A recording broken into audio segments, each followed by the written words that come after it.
Nós temos a satisfação de receber hoje aqui na Uniregistral o professor Samuel Pessoa. É um economista, pensador, alguém que é um influenciador. E nós estamos muito felizes porque ele aqueceu o nosso convite e vai conversar com vocês agora. Muito obrigado, Samuel. Eu que agradeço a oportunidade. O que você poderia contar, Samuel, para essa juventude, um pouco da sua experiência, como é que você se encaminhou para aquilo que hoje você domina no seu ramo? Foi um caminho super tortuoso, porque rigorosamente eu não sou economista, porque eu não sou formado em economia, eu sou formado em física. Fiz física e um mestrado em física no Instituto de Física da Universidade de São Paulo.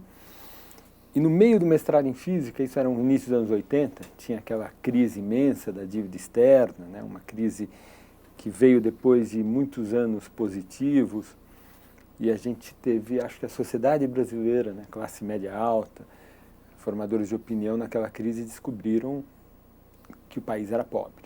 A pobreza apareceu na rua, principalmente porque naquela época, aquela crise foi uma crise tão dura, até um pouquinho menos, mas da ordem de grandeza dessa crise de 2015 e 2016. Só que naquela época a gente não tinha estado de bem-estar social, não tinha sistema único de saúde, não tínhamos abono salarial, não tínhamos todos os sistemas de aposentadoria e de assistência social que nós temos hoje, né? Então, a crise econômica gerava uma tragédia social muito maior do que agora, né? A crise social era muito maior. Então, eu, na física, terminando no meio do mestrado em física, vendo aquela situação, inflação já alguma coisa que incomodava muito, eu achei que era mais interessante, vivendo num país como o Brasil, ser um cientista social do que estudar matéria, né, que é o que o físico faz. Agora, a crise atual, Samuel, ela foi comparada a ser até mais gravosa para o país do que a de 1929. Você concorda com isso? É uma coisa bem grave? É sim. Se nós olharmos o desempenho da economia brasileira de 1900 até hoje, houve 5 episódios muito graves. O primeiro, até mais grave do que 29, é o início da Primeira Guerra Mundial, 1914. Depois nós temos 29, depois só recentemente, 82, 90 e agora 2014, 2015. O que caracteriza esta última, essa que nós estamos ainda imersos nela? Estamos digerindo ela, está uma longa saída. Né? Essa crise atual, ela é a mais profunda de todas, em termos de perda de atividade econômica. Se eu medir não por queda da atividade econômica, mas queda da atividade econômica per capita, é a segunda pior. Ela perde pior do que essa só dos anos 80, a crise da dívida externa. Então, além disso, ela é que está tendo a saída mais longa, está demorando mais tempo para que nós ultrapassemos o pico prévio anterior à crise. Vai levar de 6 a 7 anos para que nós ultrapassemos o pico prévio. E, finalmente, diferentemente da crise da dívida externa, da de 29 e da de 1914, esses dois últimos episódios muito difíceis, tanto a crise da hiperinflação brasileira, que foi lá em 90, na passagem do governo Sarney para o governo Collor, quanto a atual, que a gente poderia chamar, eu gosto de chamar, a crise da social-democracia brasileira associada ao intervencionismo do governo do PT. Então, essa crise ela tem 2 elementos. É o esgotamento da social-democracia brasileira, que precisa ser repensada, e o esgotamento da estratégia intervencionista de produzir crescimento econômico perseguido pelos governos do PT a partir de 2006, 2007, quando há troca à frente do Ministério da Fazenda, com a saída do ministro Palocci e a entrada do ministro Guido Mantega. Então, essa crise, ela é a mais extensa, é a mais profunda e a segunda com maior perda de PIB per capita, e diferente das 3 primeiras, o componente internacional dela não é muito grande. Se eu considerar a perda de termos de troca que houve no período, não é uma perda de termos de troca. Termos de troca é um preço, é uma razão de 2 preços, em que o numerador tem o preço da cesta média dos bens que nós exportamos e no denominador tem o preço da cesta média dos bens que nós importamos.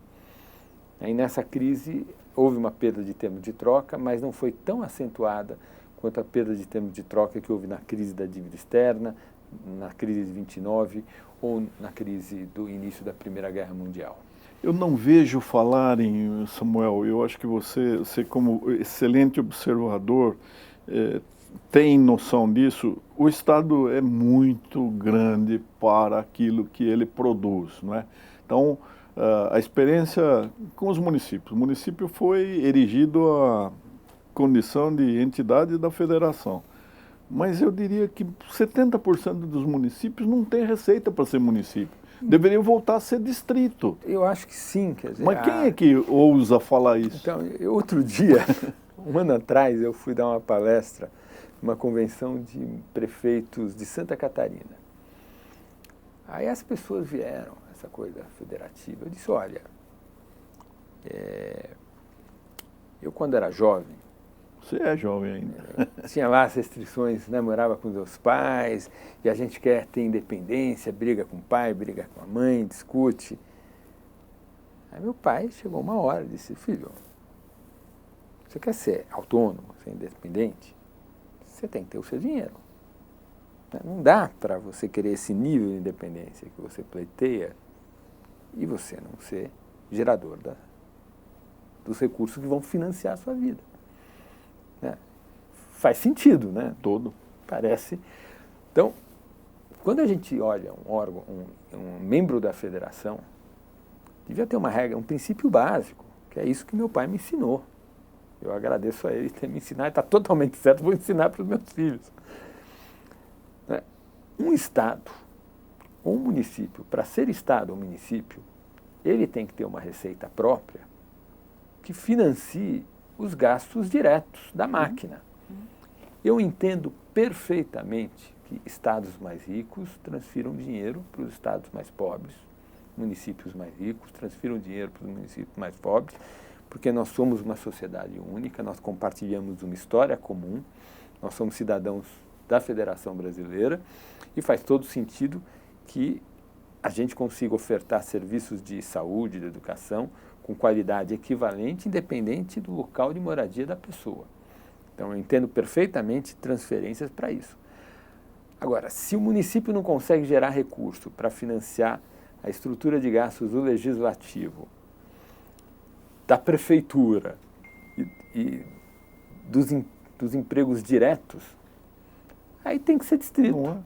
Isso também vale para os estados que eram só 8 estados parece que têm receita suficiente, pelo menos dessas mensagens que a gente recebe dos que estão querendo reformar o mundo. Eu tenho a impressão que para estados é menos dramático, porque o que eu estou falando é receita para financiar os gastos diretos. Claro. Quer dizer, o custeio da Assembleia Legislativa, o custeio do Executivo, não as atividades fins. Sim. As atividades fins, eu entendo que haja transferência para garantir um padrão mínimo de qualidade, mecanismo tipo Fundef, Fundeb, para transferir entre entes da federação para garantir mais dinheiro para a saúde, para a educação, fundo de participação, tudo eu entendo. Agora, eu não entendo não conseguir ter receita própria para financiar os gastos diretos. Eu acho que dos estados onde há problema são aqueles estados da região norte que na minha infância eram territórios. Territórios, né? Agora, Samuel, o que está sendo feito, né, pelo mago Paulo Guedes, que é a grande esperança do país, né, de colocar uma ordem ou tentar enxergar esses problemas, você acha que ele está indo na direção correta? Você já sente resultados? Ou é um ufanismo que não tem base na realidade? Não, eu acho que o programa de governo liberal que o ministro Paulo Guedes levou para o presidente Bolsonaro e o governo está implementando, me parece muito interessante. Acho que nós tivemos, de fato, um longo período, uma hegemonia social-democrata. São os 2 mandatos do presidente Fernando Henrique Cardoso, os 4 mandatos dos presidentes do Partido dos Trabalhadores. Acho que eu até entendo uma longa hegemonia social-democrata, um país tão desigual com todas as querelas que o Brasil tem, e acho que era um momento de uma virada para uma orientação mais liberal na economia, e o ministro Paulo Guedes tem feito isso muito bem. É difícil, inclusive porque tem uma certa ambiguidade do próprio presidente com relação a essa agenda, não é tão claro assim que o presidente compra essa agenda, o histórico dele no Congresso é o contrário disso, mas a gente temos avançado, né? Não só aprovamos a reforma da Previdência, méritos do Congresso Nacional, liderança do presidente Rodrigo Maia, do presidente Davi Alcolumbre, no Senado, mas tem outras áreas, tem toda a agenda de privatização que eu apoio, pelos motivos usuais, mas também porque a experiência que nós tivemos nos governos passados, no PT, os escândalos, né, indicam que estatal não é uma coisa muito boa. Aparentemente, tudo que o Estado faz por sua própria iniciativa é mais dispendioso, é menos eficiente e há sempre uma suspeita de que haja algum mal feito, né? Para ser então eufemista. Então eu acho que, de fato, se a gente conseguisse levar adiante o projeto de privatizações, né? Outro dia eu vi na imprensa uma ideia, a primeira vez que eu tinha visto essa ideia foi com a minha colega, economista muito respeitada, Helena Landau, mas eu vi na imprensa, já que parece que o governo também tem essa ideia, que eu acho que a gente tinha que mudar um pouco, eu não sei se é a Constituição, não sei se é a lei complementar, mas nós deveríamos inverter o ônus da prova. Quer dizer, hoje você quer privatizar uma empresa estatal, você tem que justificar a privatização. E eu acho que é o contrário, acho que para existir uma empresa estatal, ela tem que ser justificada. Se não houver uma justificativa muito clara de que ela tem que ser estatal, a regra é, vamos privatizar. Se você fosse ministro da Economia, qual seria o seu maior desafio, qual a frente que você arrostaria de imediato aí? Bom, a gente tem um problema fiscal dramático. Esse ano vamos ter um déficit, não sei, 130 bilhões no governo do setor público consolidado, né? Déficit primário, sem excluir o que ele paga de juros da dívida. Então a gente tem que resolver isso. Eu costumo dizer que pior do que inflação, como mecanismo de gestão do conflito distributivo, só guerra civil. Tem guerra civil, tem inflação, são as duas formas sem civilidade de lidar com conflito distributivo. A inflação é menos pior do que guerra civil. Claro. Depois disso, a gente tem as maneiras civilizadas. As maneiras civilizadas é o Congresso Nacional. Né? Porque nas sociedades modernas, o conflito distributivo não é mais o conflito distributivo do século XIX, né, que deu no Capital do Marx, né, que é o trabalhador no chão de fábrica fazendo greve para ter jornada de trabalho. Essa questão está mais ou menos equacionada. O conflito distributivo hoje, nas sociedades modernas, e o Brasil é uma delas, ele ocorre essencialmente no orçamento do setor público, na forma como se tributa e na forma como o setor público gasta. Então, a primeira questão é a gente tem que ter um Estado que tenha obrigações e que tenha fontes de receita e as duas coisas conversem entre si. Então, essa é a coisa mais básica. Eu sou visto, as pessoas acham que eu sou um economista liberal, eu nunca me enxerguei dessa forma, sempre me enxerguei como um economista mais social-democrata, de sempre centro-esquerda, sempre apoiei o governo FHC, eu tenho a interpretação que o governo FHC foi um governo social-democrata, portanto centro-esquerda, mas eu sou visto como um economista liberal. Nos meus escritos, nunca alguém vai encontrar lá uma defesa de redução de carga tributária. Eu nunca falei, nunca escrevi sobre isso. Porque eu sempre achei que carga tributária é uma decisão que quem toma... Primeiro, é uma decisão que tem um conteúdo político muito grande. Tem algum conteúdo técnico, mas o conteúdo político é claramente superior ao conteúdo técnico. E essa é uma decisão que quem toma é a sociedade, por meio do Congresso Nacional, e é uma decisão eminentemente política.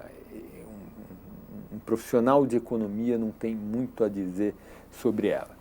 Então, se para resolver o conflito distributivo, nós termos um Estado, que a receita e o gasto conversem, a gente tiver que aumentar impostos, não tem problema, aumenta impostos. Se a gente tiver que cortar gasto, corta gasto. Foi fazer uma combinação das duas coisas, fazemos uma combinação das duas coisas.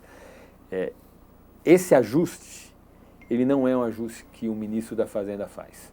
Esse ajuste quem faz é o Congresso Nacional com a liderança da Presidência da República. Então, esse para mim é a primeira questão. Quer dizer, se alguém me chamasse para ser ministro, a primeira coisa que eu iria conversar é, olha, tem que ajustar o Estado. E o Estado vai ser ajustado da forma que o Congresso quiser. A gente não vai vir com uma receita para ajustar o Estado. O Estado vai ser ajustado a partir da negociação no Congresso Nacional. Agora, uma coisa que me preocupa muito, Samuel, e eu acho que você também observou, nós precisaríamos reduzir o Estado e, entretanto, nós temos 40 partidos e os partidos, em lugar de eliminarem o fundo partidário, porque sustente o partido o que se filiar a ele, né? Por que o povo tem que sustentar essa máquina? Aqueles institutos que foram pré-ordenados a formar uma nova classe, a educar a cidadania para exercer bem a escolha partidária, não fazem nada e tem milhões por ano, né, a cada... Isso não se fala, né? Eu acho que não... Acho que o número de partidos, se os deputados não mexerem em nada... Ele tende a... Tende, porque o Congresso Nacional fez uma bela reforma política no segundo semestre de 2017, mérito para os deputados, para os senadores. É uma reforma política que introduziu aquela cláusula de desempenho, que já está operando, e a partir da eleição do ano que vem vai vedar a coligação de partidos na eleição proporcional, né, de deputados, vereadores, deputados federais e estaduais. Essas duas medidas, em 10 anos, vão fazer com que o número de partidos caia muito. Eu acho que isso, espero que os deputados não mexam. Porque agora está chegando o momento eleitoral e estão descobrindo o que eles fizeram. E estão descobrindo que talvez eles tenham feito alguma coisa mais radical do que eles imaginavam e eles queiram mudar. Espero que eles não mudem. Agora, passado isso, eu acho que a agenda de aprimoramento... Eu não gosto de falar reforma política. Sim. Na verdade, a palavra reforma não é muito boa. Porque a palavra reforma, ela dá a entender que a gente vai mudar muito. E tem a ideia de mutilação, né? Vai cortar isso. Exatamente. E eu gosto de falar aprimoramento das instituições políticas, né? Principalmente relativa às instituições políticas. Talvez em outras áreas eu esteja até, dependendo do caso, um pouco mais disposto a considerar uma alteração um pouco mais profunda, não, mas com instituições políticas, eu tenho um princípio que eu acho que é um princípio bem ligado àquele pensador conservador irlandês que participou do iluminismo escocês, né, o Edmund Burke, que é reforma institucional tem que ser incremental e respeitosa ao status quo. Entende? O que existe não caiu do céu. Sim. Foi a nossa sociedade, a nossa história que produziu isso. E tem que ser incremental, porque tem que ser na direção correta, mas aos pouquinhos. Essa coisa de muito ativismo legislativo. Então, eu acho que já fizemos uma reforma política profunda. Parece que não, mas é profunda em 2017. Vamos deixar o tempo passar. Teria sido melhor se o Supremo não tivesse... Lá atrás, né? Exatamente. Então, me parece que hoje a agenda de aprimoramento das nossas instituições políticas passa por repensar legalmente a forma de institucionalização interna dos partidos. Não é um assunto da minha especialidade também, mas tem que pensar um pouco como que um partido é formado, como que ele se mantém, como que as direções são escolhidas internamente, né? Como que a gente garante a democracia interna de um partido, como que a gente garante os instrumentos de financiamento de um partido. Faz sentido ter um fundo partidário, público ou não? A gente já tem horário gratuito, que é um fundo público, sim, né? Então já tem uma gratuito para quem? Cada pobre, não é? Exatamente. Quem paga é o povo. É o povo que paga, né? Então acho que sim, acho que essa é a agenda, a agenda da reforma política. Não é uma agenda para mim. Para mim, o que nós temos que fazer é pensar a estrutura interna de funcionamento dos partidos. A economia que vê, aliás, as pessoas dizem muito que os economistas só erram, né, no seu exercício de futurologia, mas eles causam muito menos mal ao Brasil do que a possibilidade que nós temos de escolha de jurisprudência à la carte. Cada um fala o que quer e interpreta a sua maneira, e o país fica sem aquela utópica segurança jurídica, né? Mas, Samuel, o que você diria para esses jovens que estão aí fazendo muito bem a sua função, que é de garantir a propriedade, o direito real imobiliário para o cidadão brasileiro? O que você recomendaria a eles, já que nós estamos imersos na quarta revolução industrial, o mundo está em profunda mutação? Qual seria o seu conselho? Adotar toda tecnologia moderna existente para reduzir custo de transação e aumentar a segurança da informação, porque tem esse problema, né? Estamos nessa época de revolução tecnologia, mas a gente tem que ter os cadastros bem assegurados, né? Tem que ter backup, tem que ter nuvem, então eu acho que esse é um tema importante, quer dizer, além da redução do custo de transação e tornar o acesso à informação, quando é o caso, o mais fácil e expedito possível, se preocupar com a segurança da informação, tanto para que não roubem, mas também para que, se houver falhas no sistema, ela não desapareça. Muito bom. Nós conversamos com o professor Dr. Samuel Pessoa, um pensador, um influenciador e alguém em quem o sistema de registro imobiliário tem uma grande confiança, uma grande admiração pela lucidez e pela coerência do pensamento dele. Muito obrigado pela oportunidade. Nós é que agradecemos.